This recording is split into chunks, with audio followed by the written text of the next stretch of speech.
Oh, super quickie for Jeep YJ people, guys, girls. Your original jack, which this is not, a lot of times is missing, broken pieces missing, whatever. This is the jack out of a Jeep Liberty.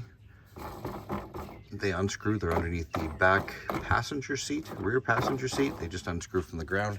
The whole thing lifts up, it comes in a little kit. And on the original, all I have to do is bend down these little fingers here, where the original jack goes. And then this just pops in, and then I just used a little rubber tie down.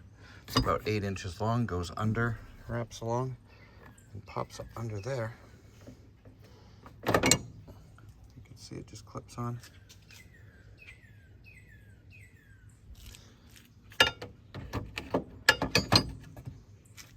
And then you won't have to try and find an impossible to find YJ jack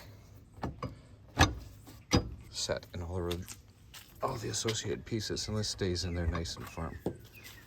And like I said, when you take it out, when you take the rubber band off, you just pick up the thing and take the whole thing with you. It's a nice little carrying handle in case that it comes in. It comes on the Jeep Liberty. Again, when you're at the wrecking yard, look under the passenger rear seat and you'll find that little sucker. That's all it takes to take it off. Thanks for watching.